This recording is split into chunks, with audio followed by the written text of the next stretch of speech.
Está no ar, resumindo o mundo.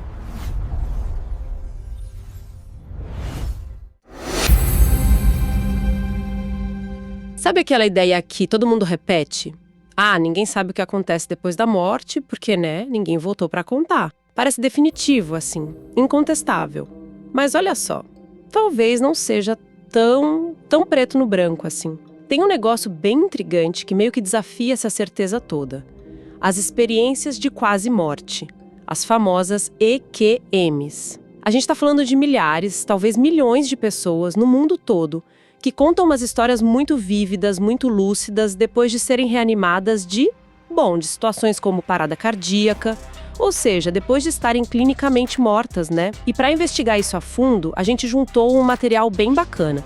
Tem artigo de revista científica de peso, tipo The Lancet, Resuscitation, tem pesquisa clínica detalhada, como as do Pim Van Lommel, do Samparnia, revisões de literatura de gente como o Bruce Grayson, e também os relatos de caso, que trazem a visão pessoal, São fontes que olham para isso de vários ângulos: médico, psicológico, análise sistemática e tal. Então, a nossa missão aqui hoje é tentar entender o que essas fontes todas contam sobre as EQMs. O que elas são, afinal? O que se repete nessas histórias? Como é que a ciência tenta explicar? Quais são as tretas, os debates? E, talvez o mais impactante, o que muda na vida de quem passa por uma experiência dessas. Ok, vamos dar uma olhada nisso? Pra gente começar, assim, o que define uma EQM tecnicamente? Então, de forma bem direta, é um conjunto de memórias, sabe? De percepções, sensações que são relatadas por pessoas que chegaram muito, muito perto da morte mesmo. Ou que foram consideradas clinicamente mortas. Isso quer dizer, sem batimento cardíaco detectável, sem respirar sozinha, às vezes até com um eletroencefalograma plano, indicando que não tinha atividade cerebral que os métodos normais conseguissem pegar, entende? E aí, essas pessoas foram ressuscitadas depois. Entendi. E isso acontece muito? É coisa rara? Olha, surpreendentemente não é tão raro assim. Estudos importantes como esses do Parney e do Van Lommel que a gente tem aqui, eles sugerem que algo entre 11% e 18% das pessoas que sobrevivem a uma parada cardíaca acabam relatando uma EQM. 11 a 18%? Nossa! E se a gente pensar que a ressuscitação cardiopulmonar, a RCP, ficou bem mais eficaz a partir dos anos 60, A gente está falando de milhões de relatos aí acumulados no mundo todo. Milhões. Realmente não é pouco. E o que deixa tudo isso tão fascinante, para além da situação extrema em si, é a consistência das histórias, O que exatamente essas pessoas costumam descrever. Exato. A consistência é um dos pontos que mais intriga. Assim, claro que cada experiência é única, Mas as fontes, desde lá dos trabalhos pioneiros do Raymond Moody, até as pesquisas mais novas, compiladas por gente como Grayson e outros que estão nos artigos, elas apontam para um conjunto de elementos que se repetem muito. Um dos mais comuns mesmo é uma sensação, avassaladora de paz, tranquilidade, bem-estar. Muitas vezes a pessoa fala que não sentia dor nenhuma, zero dor, mesmo que estivesse sofrendo horrores antes da parada cardíaca. Uma paz total mesmo, no meio daquele caos de uma emergência médica. Uau! E tem aquela coisa de se ver de fora, Isso rola mesmo. Sim, a experiência extracorpórea é bem comum. Algo em torno de 45%, segundo estimativas de pesquisadores como Jeffrey Long, relatam essa sensação de flutuar acima do próprio corpo, sabe? E observar o ambiente. Tipo a sala de cirurgia. Isso, a sala de cirurgia, a equipe médica trabalhando ali no corpo dela. Às vezes até coisas que acontecem em outros cômodos. A pessoa descreve isso de um ponto de vista de cima. E contam detalhes que, em teoria, não teriam como perceber deitadas na maca, Caramba! Ver a própria reanimação e o famoso túnel. Aquele túnel escuro com a luz no fim. Isso aparece mesmo nas descrições. Aparece bastante. A sensação de atravessar um lugar escuro, tipo um túnel mesmo, indo em direção a uma luz muito brilhante. E essa luz é descrita como acolhedora, magnética, às vezes até como uma fonte de amor, incondicional. Uau! Outra coisa comum são os encontros. Encontros com seres de luz ou figuras espirituais, que podem ter a ver com a religião da pessoa ou não. Ou então encontros com parentes, amigos que já morreram e que parecem estar ali para receber, para guiar. E encontrar gente querida que já se foi. E aquela história da revisão da vida, como se fosse um filme passando rápido. Focada nas consequências morais do que a pessoa fez, no impacto que as ações tiveram nos outros. E isso é sentido de uma forma muito, muito vívida. Tem também relatos de ter acesso a um conhecimento enorme, uma compreensão super profunda sobre o universo, sobre a vida, o lugar da pessoa nisso tudo.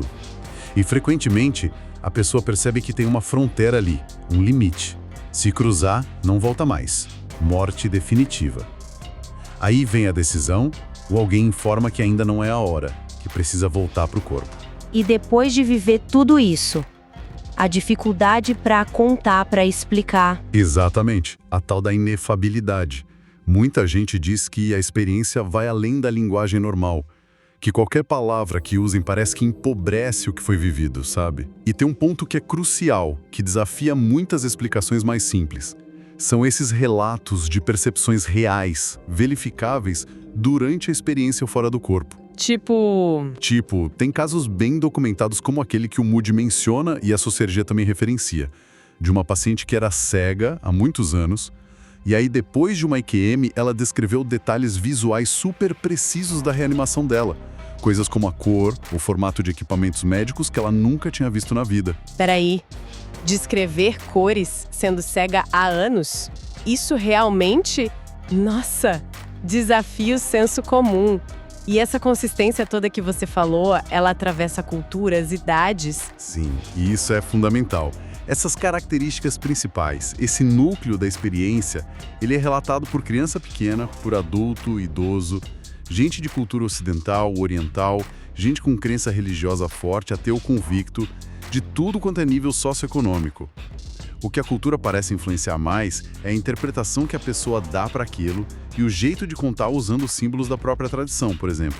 Mas o conteúdo central, a paz, sair do corpo, a luz, a revisão da vida, continua muito, muito parecido.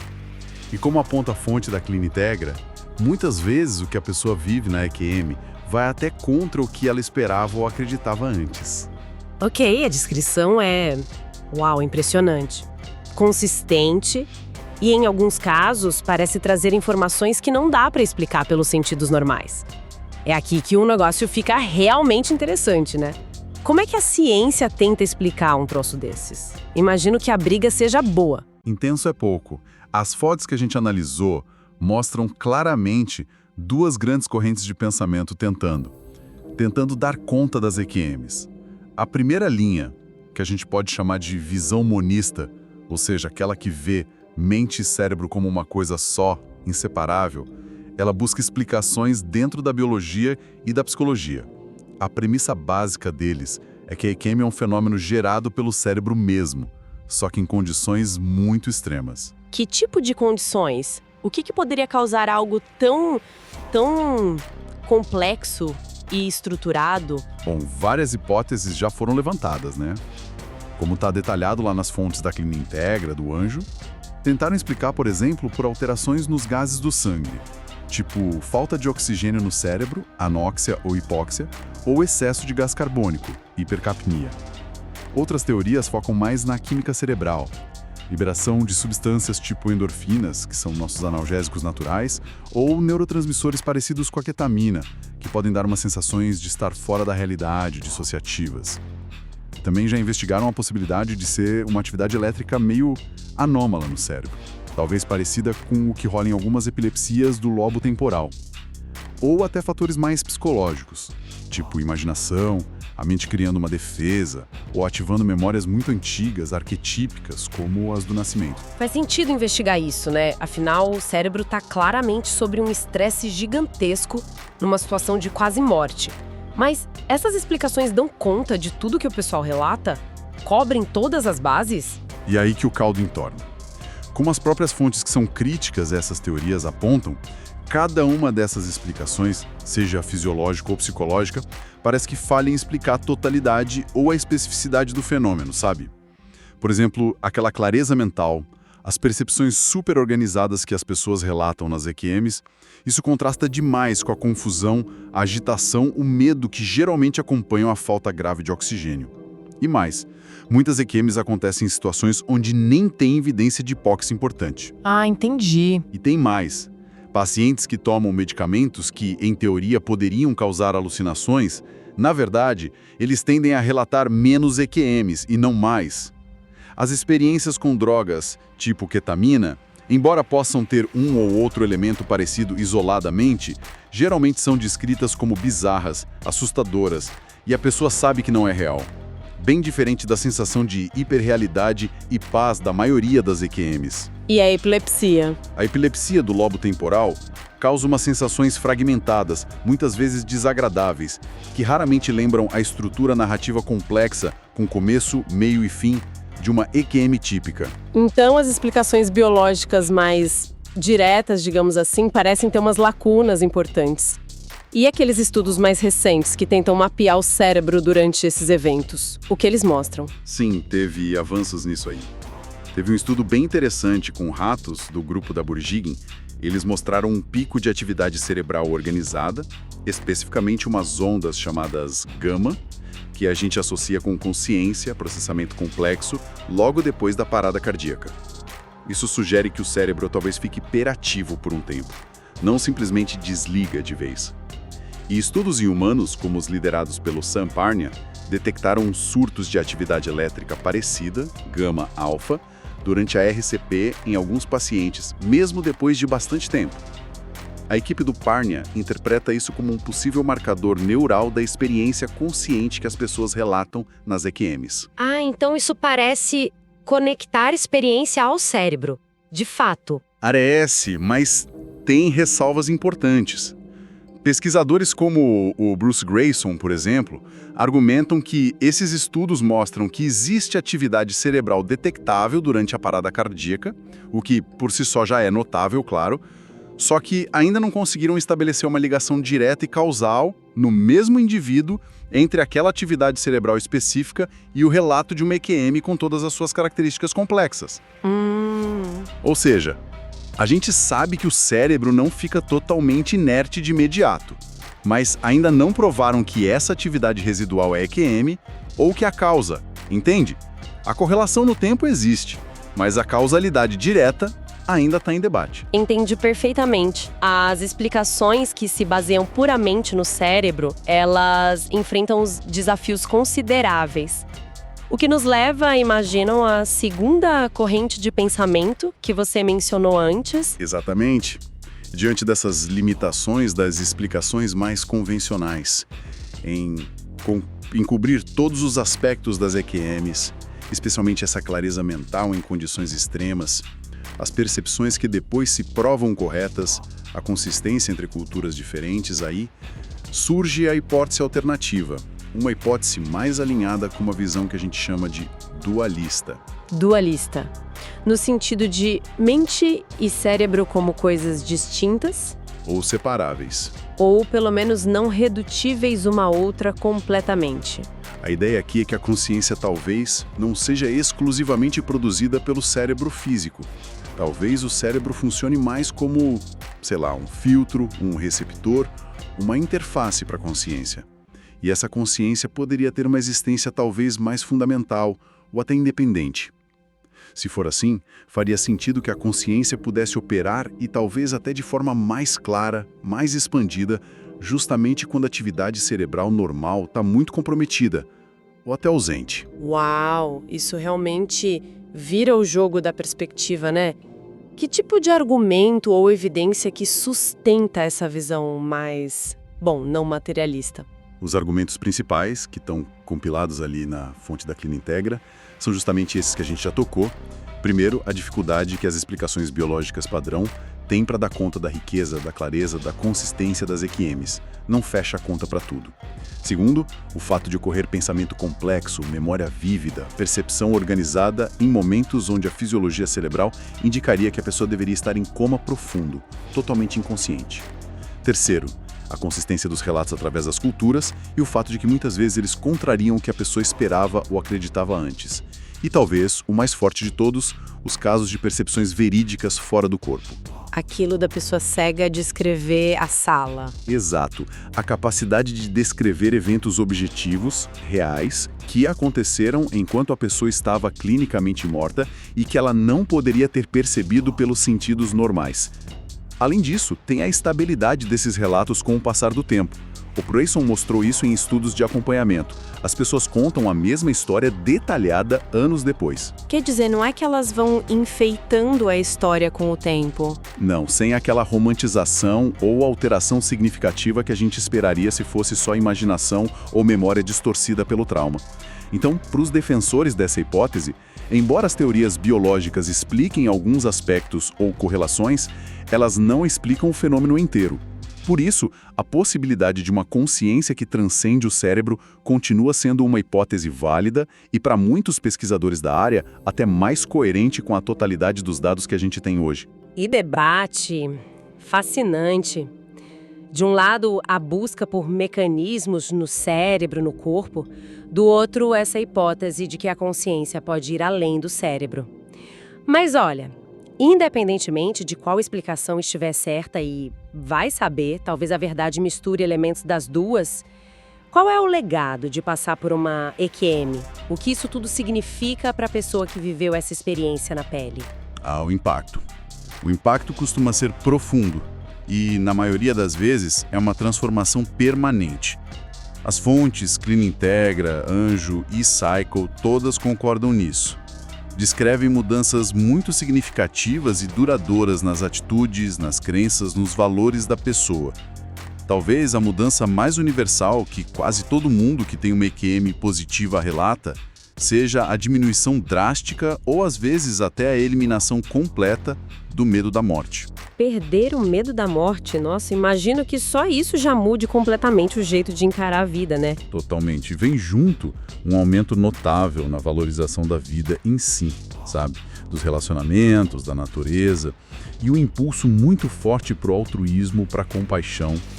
Muita gente relata um desapego grande de bens materiais, de status social, de sucesso profissional do jeito que entendia antes, ou daquela coisa de competição. Desenvolvem uma espiritualidade mais profunda e é importante dizer que nem sempre isso se alinha com religião organizada, tá? Pode ser mais uma sensação de conexão com o todo, com um propósito maior, e frequentemente adotam uma postura mais serena, mais resiliente diante das dificuldades da vida. Tem exemplos disso nas fontes que a gente viu? Sim. O Bruce Grayson, por exemplo, ele menciona casos de pessoas que mudaram radicalmente de carreira depois de uma EQM. Abandonaram profissões vistas como mais agressivas ou materialistas para se dedicar a áreas de cuidado, como enfermagem, ensino, serviço social. E aquela paciente cujo relato está detalhado no artigo de Anjo, ela reflete sobre a experiência dela que, apesar de ter sido bem assustadora no começo, como se fosse um privilégio, sabe? Uma chance de corrigir a rota, que deu para ela um novo começo, com mais significado. Realmente, muito impactante. Mas você mencionou que a experiência dessa paciente foi assustadora no início. Então, quer dizer que nem todas as EQMs são só paz e luz? Não, e é super importante reconhecer isso. Embora a imensa maioria dos relatos seja positiva, as fontes, como aquele artigo do Caruncho, que focou exatamente nisso, confirmam que existem sim EQMs perturbadoras, angustiantes ou até francamente aterrorizantes. Essas experiências podem envolver sensações de vazio absoluto, desespero, encontro com figuras que parecem ameaçadoras ou paisagens desoladoras, horríveis. E quais as consequências dessas experiências negativas? Devem ser pesadas. Podem ser bem difíceis, sim. O pessoal relata problemas de relacionamento depois, conflitos internos muito intensos, ansiedade crônica, pesadelos, insônia. Alguns dos sintomas que descrevem são até comparáveis aos do transtorno de estresse pós-traumático, o TEPT. Coisas como hipervigilância, dificuldade enorme em processar o que aconteceu, e tudo isso, tanto as transformações superpositivas quanto os desafios das experiências negativas, só reforçam a importância clínica de se conhecer e validar as EQMs. É fundamental que médico, psicólogo, enfermeiro, todo profissional de saúde esteja ciente de que o paciente dele pode ter passado por algo assim. Essas experiências mexem em fundo no bem-estar físico, emocional, nas crenças mais íntimas da pessoa, na visão de mundo dela. e até na adesão ao tratamento médico depois. Ouvir sem julgar, oferecer apoio adequado, isso é parte essencial do cuidado integral, né? Faz todo sentido. Bom, recapitulando rapidamente então, a gente está falando de um fenômeno que acontece no mundo todo, as EQMs, com características muito marcantes e consistentes, que desafiam explicações fáceis. A ciência se divide, tem gente buscando causas puramente no cérebro, funcionando em modo de crise, e tem gente considerando a possibilidade intrigante de que a consciência possa operar de forma mais ampla, talvez até independente do cérebro. Mas seja qual for a explicação final que um dia a gente encontre, o que parece inegável é o impacto avassalador que essas experiências têm na vida das pessoas. Frequentemente levam a uma transformação profunda de valores, de perspectiva, seja para um caminho de mais paz, mais propósito, ou, nos casos mais raros, trazendo desafios psicológicos bem importantes para a pessoa enfrentar. Exato. E isso deixa a gente com uma reflexão importante, né? Talvez a questão central que emerge de toda essa análise.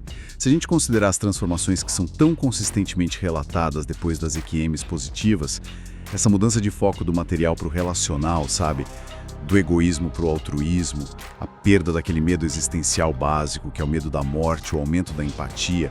O que será que essas experiências, independentemente da causa final delas, podem ensinar para a gente sobre o que é verdadeiramente essencial na nossa jornada humana?